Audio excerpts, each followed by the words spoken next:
The old house where my grandmother lived had always felt strange. It was a sprawling, creaky thing standing alone at the end of a long, unpaved road. The years had weathered its wood, causing the once bright paint to peel and flake away. When I was younger, I thought it was charming, almost magical, but as I got older, something about it seemed off. Grandma had lived alone ever since Grandpa died a decade ago. She rarely left the house anymore. "Too many memories here," she would say, her voice carrying that same soft wistfulness it always had. I didn't press her on it, how could I? But each visit, something in the air seemed to cling to me a little more, a thick unease that settled on my skin and in my lungs. I drove up one late autumn afternoon, the clouds hanging heavy and dark in the sky. The trees lining the road were bare, their skeletal branches swaying in the chilled wind. The moment I stepped out of the car, I felt it again, a sense that something unseen was watching, waiting. My feet crunched against the fallen leaves as I approached the house, the wind whispering through the cracks in the windows, carrying with it faint sounds I couldn't quite place. "Grandma?" I called as I opened the door. The familiar creak of the wood greeted me, along with the faint scent of something I couldn't place, something damp and stale. No response. The house felt colder than usual, almost oppressive. I glanced around, taking in the familiar trinkets and old photos that cluttered every surface. But this time something seemed different. It wasn't just the cold or the quiet, there was something else, a subtle shift in the atmosphere. I found her in the sitting room, gazing out of the window. She didn't turn as I entered, didn't even acknowledge me. Her hands were clasped tightly in her lap, the knuckles pale and trembling. I walked up beside her and gently touched her shoulder. She flinched. "Grandma, it's just me. Are you all right?" I asked, concerned. Her eyes met mine for just a moment, and I swear I saw something there, something dark, something afraid. "You shouldn't have come today," she whispered, barely audible. Her voice, usually so full of warmth, was hollow, empty. I frowned. "What do you mean?" "It's just a visit." She shook her head slowly, turning back to the window. "There are things, in this house. Things I've tried to ignore. But they've been getting stronger." I froze. "What things?" Her lips tightened. She wouldn't answer, just kept staring out the window as though something beyond the glass terrified her more than I ever could. Feeling the weight of her silence, I wandered the house while she remained rooted to her chair. I tried to shake off her cryptic words, but the further I explored, the heavier the air seemed to grow. The shadows in the corners of the rooms felt darker, the hallways narrower, the house itself almost alive with an unnatural energy. In the kitchen I found the first real sign that something was wrong. The refrigerator door was open, just a crack, and inside, the contents were covered in a thick layer of frost. But what drew my eye wasn't the frost, it was the handprint on the inside of the door. A small, childlike handprint. The sight of it made my stomach churn. Grandma had no children living nearby, no reason for such a thing to exist here. When I closed the door, I heard a faint tapping from somewhere above me. The sound was rhythmic, methodical, like someone gently knocking on a wooden surface. I stood there for a moment, frozen, trying to place it. The sound came again, louder this time, and it seemed to echo through the walls. "Grandma?" I called again, moving back toward the sitting room. She hadn't moved, hadn't spoken. "The tapping? Do you hear it?" She didn't answer, just stared out of that window, her eyes wide with something I could only describe as dread. The tapping grew louder still. It seemed to be coming from the attic. I hadn't been up there in years, not since I was a kid. It was one of those places we weren't allowed to explore. Grandma always said it was dangerous, the old beams too weak to hold weight. But now, the sound was beckoning me, pulling me toward the rickety stairs that led up to that forgotten space. I climbed slowly, my hand gripping the worn banister. Each step felt heavier than the last, like the house itself was resisting me, trying to keep me away. When I reached the attic door, I hesitated. The tapping had stopped. With a deep breath, I reached for the handle. The door creaked open, and the stench hit me first, rotting wood and something far worse. The room was dark, save for a single window at the far end, its glass fogged and cracked. Dust swirled in the weak light, but in the center of the room something caught my eye. A large, old mirror stood against the far wall, draped in a tattered cloth. But it wasn't the mirror that sent chills racing down my spine, it was the faint outline of a figure reflected in the glass. It was a child. Small, hunched, its head turned slightly toward me as if waiting. I blinked and it was gone. I turned and hurried down the stairs, my heart pounding in my chest. Grandma was still sitting in her chair, staring blankly at the window. I sat beside her, my skin cold and clammy. "Grandma," I whispered. "What's in the attic?" Her voice trembled when she finally answered. "That's where they live now." Despite the creeping unease, I decided to stay the night. Grandma wasn't well, that much was clear, and the last thing I wanted was to leave her alone in this place. The memory of the childlike handprint in the fridge and the figure in the attic still gnawed at me, but I told myself it was just my imagination. Old houses had a way of making everything seem worse than it was. After a brief, uneasy conversation in which she avoided any further mention of things in the house, I convinced her to have dinner with me. The kitchen felt colder than the rest of the house, and the lights flickered intermittently, casting long shadows that twisted unnervingly across the walls. I could hear the occasional creak from upstairs, the sound too deliberate, too heavy to be the usual settling of an old home. But I ignored it. We ate in near silence, the clinking of cutlery against our plates the only sound that broke the oppressive quiet. Grandma picked at her food, barely eating, her eyes darting to the window every few minutes as if expecting something, or someone, to appear. I tried to make small talk, asking about her knitting, her garden, the usual things that would bring out that warm smile she always had. But tonight she just stared, her responses short and distant. Eventually, I put away the dishes, the clatter of plates sounding deafening in the otherwise silent house. The air was thick, suffocating, and I found myself glancing toward the attic stairs every time I crossed the hallway, half expecting to see something, anything, out of place. But everything remained still, save for the house's occasional groan as the wind picked up outside. "Let's get you to bed, Grandma," I said, forcing a smile I didn't feel. She nodded silently, standing with a slight tremble in her movements. As I helped her to her bedroom, I noticed the way she avoided looking at certain parts of the house. The dark corners, the open doors. She wouldn't even glance toward the attic staircase as we passed. I opened the door to her room, the smell of old linens and lavender greeting me, but beneath that was something else. Something metallic. Faint but unmistakable. I tucked her into bed, pulling the thick quilt up to her chin. She gripped my hand as I turned to leave, her fingers cold and thin like twigs. "Lock your door tonight," she whispered, her voice trembling. Her eyes were wide, pleading. "Why would I?" "Please," she interrupted, her voice firmer this time. "Lock it."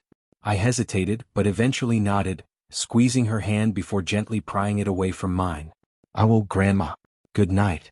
As I made my way to the guest room, her words replayed in my mind. "Lock the door." The weight of them settled in my chest like a stone. Was this the paranoia of an aging mind? Or was there something real, something sinister, lurking in this house that I had been too blind to see? The guest room was as I remembered it, small, simple, and unassuming. The bed was neatly made, the floral wallpaper faded from years of sunlight. The window looked out onto the dark woods that surrounded the house, and as I drew the curtains, I could have sworn I saw movement among the trees. Just a trick of the wind, I told myself, my heart racing. Just the wind. I lay down, pulling the blankets up to my chin. The room was cold, far colder than it should have been. I glanced at the door, then remembering Grandma's strange request, I got up and turned the lock with a soft click. I lay back down trying to relax, but sleep didn't come easily. My mind was racing with thoughts of the day, of the attic, the handprint, the figure in the mirror, and most of all, Grandma's terrified expression. I told myself it was just an old woman's fears manifesting in an empty house, that her mind was playing tricks on her. But then, just as I was starting to drift off, I heard it. A soft, rhythmic tapping. At first, I thought I was dreaming. My eyes fluttered open, the room bathed in the faint glow of moonlight filtering through the curtains. The tapping came again, louder this time. I sat up, my heart thudding painfully in my chest. Top, top, top. It was coming from down the hall. From Grandma's room. "Grandma?" I called out, my voice barely above a whisper. The house swallowed my words, offering no reply. My skin prickled with fear as I swung my legs over the edge of the bed, my bare feet hitting the cold wooden floor. The air felt even heavier now, thick with something I couldn't name. I crept to the door, unlocked it, and stepped into the hallway. It was dark, the moonlight casting long shadows across the walls. The tapping had stopped, replaced by a low, guttural creaking. It was the sound of something shifting in the walls, something alive. My breath caught in my throat as I reached Grandma's door. It was open, just a crack. I gently pushed it wider, my pulse hammering in my ears. Her bed was empty. "Grandma?" I whispered, stepping into the room. The window was open, the cold night air swirling the curtains around like ghosts. The bed covers were rumpled, twisted as if someone had left in a hurry. My mind raced with panic, but then I saw it, something that stopped me dead in my tracks. On the floor, beside her bed, was a trail of dirt. Dark, wet earth, leading from the foot of the bed to the open window. My heart thudded in my chest as I approached the window, the night outside vast and empty. The wind rustled the trees and for a moment I thought I saw movement again, something pale disappearing into the woods. But it was too fast, too distant to be sure. I was about to turn back when I felt it. A cold breath against my neck. I froze, every hair on my body standing on end. The room seemed to shrink around me, the walls pressing in. Slowly I turned, my breath catching in my throat. The door, the one I had just walked through, was now closed. And standing in front of it was a shadow. Not just any shadow. This one was darker than the rest, darker than the night itself. It had no discernible features, just the outline of something vaguely human. But it watched me. I could feel its gaze, cold and unblinking, boring into me. I stumbled back, my hands gripping the windowsill as my mind screamed at me to run. But I couldn't move, couldn't breathe. Then it spoke. A voice, low and hoarse, like the scraping of stones. "She can't hide forever." The words sank into my skin, freezing me in place. I blinked and the figure was gone. The room was empty again, the air still and silent. I bolted out of the room, my legs shaking, barely able to carry me back to the guest room. I locked the door behind me and pressed my back against it, my breath coming in ragged gasps. My hands were trembling uncontrollably. For the rest of the night I didn't sleep. I just sat there, my eyes fixed on the door, waiting for the tapping to return. I must have drifted off, though I couldn't tell you when. My body, exhausted from the fear and confusion, finally succumbed to the weight of sleep. It wasn't peaceful, it felt more like sinking, like falling into a dark, bottomless pit where reality twisted and frayed at the edges. But even in that half-sleep I wasn't free from the dread. At first I was back in the guest room, but everything felt wrong. The walls seemed closer, almost suffocating, and the air was thick with a heavy, cloying scent. It wasn't the lavender from earlier, it was something far more pungent. Something like decay. In the distance I heard footsteps. Slow, deliberate. They echoed down the hallway outside my room, each one sending a cold shiver through me. I knew it was her. Somehow, I knew it was Grandma, but not the way I remembered her. This wasn't the sweet, soft-spoken woman who'd made me cookies when I was a kid. This was something else. I tried to sit up, but my body wouldn't obey. I was trapped, suspended in that foggy state between sleep and wakefulness. The footsteps grew closer, each one louder, heavier. I could hear her now, humming softly, a melody I recognized but couldn't place. It was the tune she used to hum when she thought no one was listening, while she sat in her rocking chair, knitting by the window. But now that same melody sent ice through my veins. Suddenly, the door to the guest room creaked open. My eyes snapped to the doorframe, and there she was, standing in the hallway. But something was horribly wrong. She was different, distorted. Her body was thin, unnaturally thin, as if her skin barely clung to her bones. Her face was gaunt, her eyes sunken deep into their sockets, and her mouth twisted into a grin far too wide for her face. Her teeth were sharp, yellowed, gleaming in the dim light. "Grandma?" My voice barely worked, a weak, trembling whisper. She stepped into the room, her bare feet making no sound on the wooden floor. Her long, bony fingers dragged along the wall as she moved closer, leaving dark, wet streaks behind them. "My dear boy," she cooed, her voice a sick parody of the gentle tone I knew so well. "You shouldn't have stayed." I tried to move, to scream, but my body remained paralyzed. Her grin widened as she came closer, her eyes gleaming with something sinister, something ancient. "You see," she said, her voice dripping with malice, "I needed you here. No one else would come, no one else believed me." Her words were twisted, like a knife sinking deeper into my mind. "But you've always been so easy to convince." I blinked, and the room seemed to warp around us. The walls groaned, the wallpaper peeling and falling away in long strips, revealing black, rotting wood beneath. The air was thick with an overpowering stench of rot and mildew. She stopped at the edge of the bed, looming over me. I could see her up close now, could see every detail of her grotesque transformation. Her skin was pale and sagging, hanging loose in places like it didn't quite fit her bones anymore. Her eyes were no longer human, black, soulless orbs that reflected nothing but darkness. "You've been so good," she hissed, leaning in close, her breath foul and cold. "So obedient, always coming when I called. But now..." Her grin grew impossibly wider, stretching her face into something inhuman, monstrous. "Now you belong to me."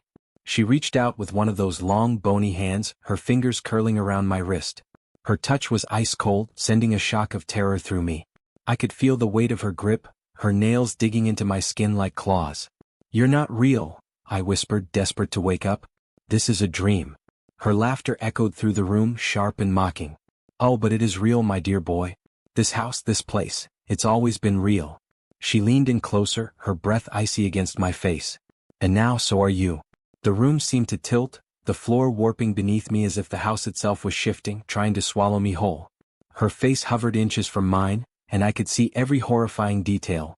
Her skin crawling with something just beneath the surface, her eyes black and empty. I could hear something else now too, a faint whispering like voices just out of reach. It grew louder with every second, a chorus of strange, distorted murmurs that seemed to rise from the very walls. They never see it coming, she whispered, her voice soft and menacing. They never think it could be someone they trust. I blinked again and the room around me dissolved into darkness. When I opened my eyes, I was no longer in the guest room. I was back in the kitchen, sitting at the old wooden table. Everything was cold and dim, the only light coming from a single flickering candle in the center of the table. Grandma was sitting across from me just as she had been earlier during dinner. But this time, her face was twisted, distorted, a grotesque version of the woman I once knew. "Do you see it now?" she asked, her voice dripping with malice. I couldn't answer. My throat was dry and my body felt like lead. I looked down at my hands, but they weren't my hands anymore. They were small, childlike, trembling with fear. I tried to stand, to move, but the chair held me in place. She laughed again, the sound echoing in the dark, empty kitchen. "Oh, it's too late now. You've been mine since the moment you walked through that door." The shadows in the room began to move, twisting and writhing, creeping toward me like living things. I could feel them wrapping around my legs, my arms, pulling me down deeper into the chair. "No one will ever know," she whispered, her voice close to my ear now. "No one will ever see you again." I struggled, trying to break free, but the darkness had me now. It slithered across my skin, cold and suffocating, dragging me deeper into its depths. "You've been such a good boy," she crooned, her voice almost sweet now. "And now, you're home." I blinked again, my vision blurring as the room faded in and out. I was back in the hallway, stumbling toward Grandma's bedroom. But it wasn't her bedroom anymore. The walls were blackened with mold, the floorboards warped and broken. The door hung loosely on its hinges, and inside the room was empty, except for the mirror. The same mirror from the attic. I tried to turn away, but my feet moved on their own, carrying me toward it. As I approached, I saw my reflection. No, not my reflection. It was a child. A boy, pale and gaunt, with hollow eyes and a terrified expression. It was me. The realization hit me like a wave of ice. I wasn't in control anymore. The boy in the mirror blinked and I blinked with him. He raised his hand and so did I. The shadows crept closer, swirling around us, and I knew there was no escape. In the reflection, Grandma appeared behind me, her face still twisted into that horrible, inhuman grin. She placed her hands on my shoulders, her grip cold and unrelenting. "Welcome home," she whispered. And then everything went black. No one saw the boy again. The house stood at the end of the road, silent and empty as it always had been, waiting for the next visitor to come. Waiting for the next one to disappear.